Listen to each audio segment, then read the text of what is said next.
Hello everyone, welcome to another episode of the USTM podcast. I am Smriti Debbarma, your host for today. Indeed, I'm very excited to invite the alumni student from the Department of Psychology. She was a gold medalist and also an active member of a co-curricular activities. She was also the part of an NGO and visited many countries. Please join me in welcoming Smriti Debbarma in this show. Welcome to the show. I hope you're doing well, and thank you for Almighty God for giving the chance to meet you and have a conversation with you. Let's dive right into the questions. Thank you, Smriti. It is my pleasure for the invite of this show. Can you briefly share us about yourself to us and also to the audience? Thank you, Smriti. It is all my pleasure that you put me here. For me, my brief introduction would be I am a 2021-2024 psychology batch. I've studied here in USTM from BPY under the guidance of my faculty. And I recently got admission in Masters in Psychology, Clinical in Jyoti Nivas Women's College in Bangalore. And I got to know about this university in a very exciting and very different way, I would say. And from me, I'm originally from Manipur, but I resided here 3 years, and USTM has given me the culture of Meghalaya and Assam also. So till now, it has been an exciting journey. I got to know about this university from my uncle. He is a banker here, so he got to know from here because he used to give conference lectures here. So I came here in this campus, and actually on the first day I fell in love with the campus. It's so big, it's so green, it felt like an academic culture where I could flourish. So that is how I could come to know about the USTM, and that day only I took my admission here. And about myself, I am a cultural enthusiast. From here I have been able to connect with my culture, and I have been presented here a lot of dances, and also I have been very fortunate enough for the opportunity that USTM has got me to go to international exchange to Japan. And yeah, this is how I got to know about USTM. Thank you so much for sharing about yourself. What sparked your interest in psychology? After my admission here, I have got various opportunities to learn myself as an individual, and also I've got this superb opportunity, and I was interested in international conferences, and I was a delegate. I was a participant of Model United Nations, and my teacher know one thing about my department is that each student, they know the skills, they know the skill set. So according to that, I was proposed to the administration for the Genesis program scholarship. So I came there and gave an interview of all the student representatives, and then through stages, 4 to 5 stages, and I even had to give an interview in Japanese language. And after that, I got my ticket to the Genesis scholarship program for 1 week, and thereby I got that opportunity, and I'm very, very grateful enough to share my experience more elaborately and talk and wind down with you with my junior. Thank you. Thank you so much for sharing your enthusiastic about the psychology. Could you share us the one thing that you have regretted in your college life and one thing you have loved about your college life? Okay, from high school, days to college, it is indeed a new chapter for me, and it was an opening gate. One thing, straight to the college days, huh? Yeah. So one thing that I've regretted and one thing I've really enjoyed, you said. So one thing I've regretted is I was not open enough to put myself there for more opportunities. I would say I could be more better rather than being stressed about what kind of assignment I've not finished. If I could have enjoyed the time, that what kind of opportunities or what things are happening, any events, I would have joined more.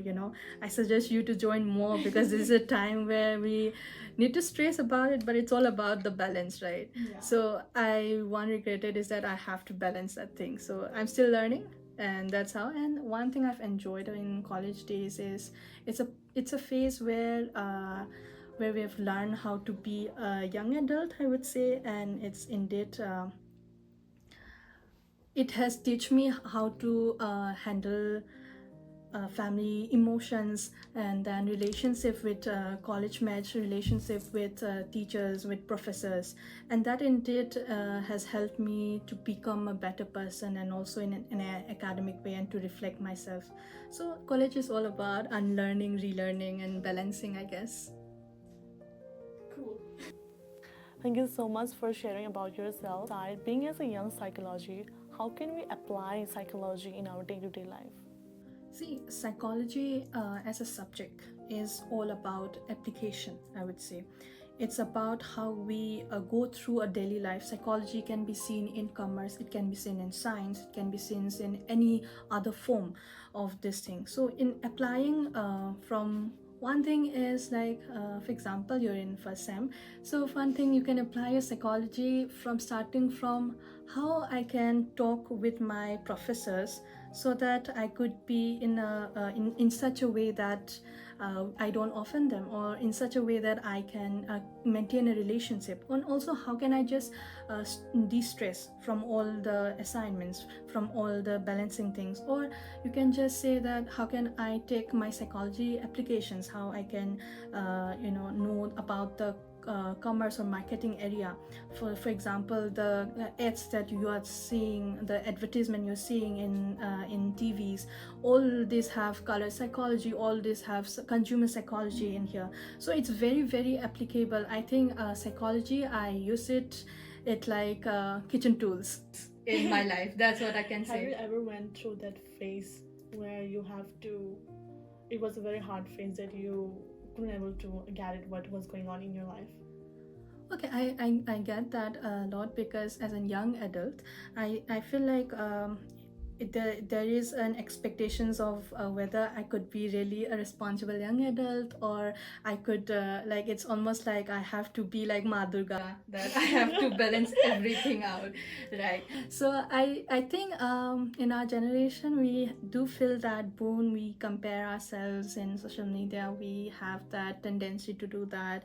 One thing that I could remember is, unfortunately, during my college days, one of my father passed away. It was a new personal experience, but so it was one of my very emotional kind of thing. So it was a new personal experience, but my teacher, my teachers, my psychology department, they are the first one to help me the hand, because they are the practitioners. They know me, so they were there for my emotional support. They almost act me like my moms, I would say. So they were there.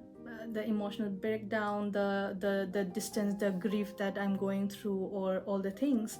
So this is one phase that I think that I could not bring out, and I don't know what is really going on in life. So that is one thing, but that grief, or that phase has teach me a lot, a lot to, I guess. You're strong. Thank you. To come out from that phase hard for everyone. So you are one of the strongest. Yes, and then I would say strongest, or I say we move on, and I had great supporters in my life to make me strong. That's what I can get. Thank you so much. Well, how was the department according to you? And also the faculty members and resources were supportive? Our department, psychology department, under the Professor Kamal Hawk School of Education, it is indeed a very small and very loving department, I would say. And sir, ma'am, all the teachers, it's indeed a guidance. We were just out of 11, 12. We were very young. we don't have one direction, I would say. And psychology as a subject, I was not able to be, have confidence of how to be a psychologist, or like from first semesters to second semester, their resources, their experience have taught us how to be confident about psychology as a subject and how we have to deal with it. And they have shown us the compassion also through minute details of each student, of what we need. That is one thing that I say our department is different and exciting from any other department, because we know humans, and that's how we human emotions and human sensible and all these things, and the resourceful teachings and departments. We work as a team. We work, our teachers, our CR, our students, and then our college mates, everyone, we go for one goal. Like for example, I just remember one incident, like where we were doing this international conference. It's a big psychology conference, so we work as a family. We were doing the hosting, I was the host of that event, and then ma'am was there, we were running up and down, so we work as that team like that. So it almost felt like where I just go and then discuss the growth and not just academics, and really reflect on my journey. So that is very prominent in my department. That's what I can say. Well, what makes you choose psychology, and what is your career prospect after doing the major in this field? The career part of future prospects, I would say. So I've done my graduation here. So luckily, I will be going furthermore on clinical psychology, which is psychology with settings on clinical hospitals, and and doing more research on mental disorders. So I am thinking of pursuing and being an RCI licensed clinical psychologist.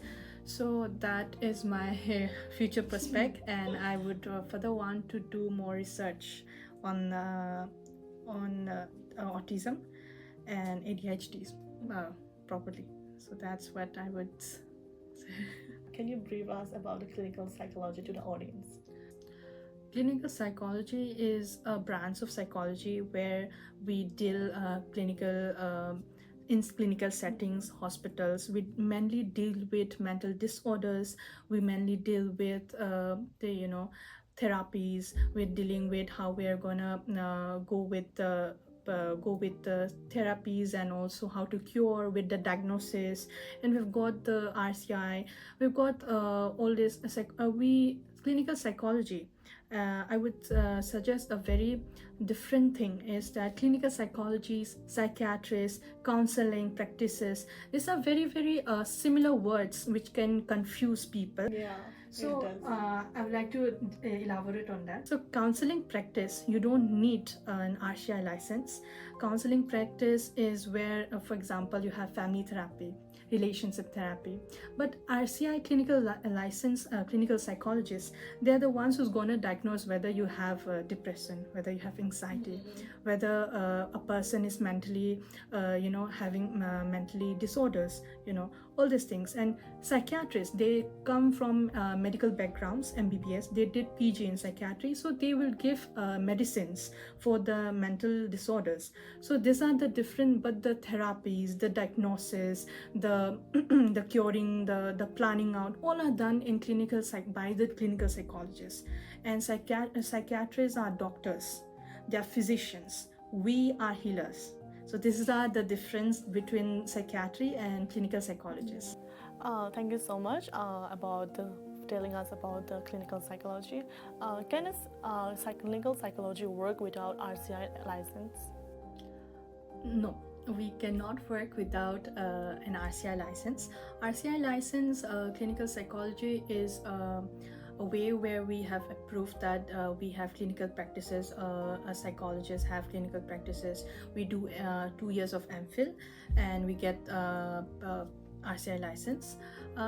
Due to NEP, we are changing the guidelines, and by the time we will get more accurate guidelines on how we can get RCI license, and more on the practice of counseling, clinical psychology, because it's a booming industry. Thank you so much. To be a clinical psychologist, is it necessary to become a psychiatrist? No, it is not necessary to be a psychiatrist. As I've said earlier, psychiatrists are doctors, they are healers, they are physicians. And psychologists, clinical psychologists, we come from the background of psychology entirely. So we do graduation from psychology, masters in psychology or any other branch of psychology. Then we do 2 years of MPhil in an RCI recognized hospital or universities. So so this is how we can become a clinical license, clinical practitioner. So psychiatrists are doctors, so these are very different terms. These are very total different terms, but yes, we work as a team. Thank you so much for sharing your insight and experiences. It was a very inspiring conversation with you. It is a pleasure having you with us here today. Thank you to the audience for listening to us so patiently. Stay connected with us for more upcoming episodes in the USTM podcast. Until next time, stay blessed and take care. Bye.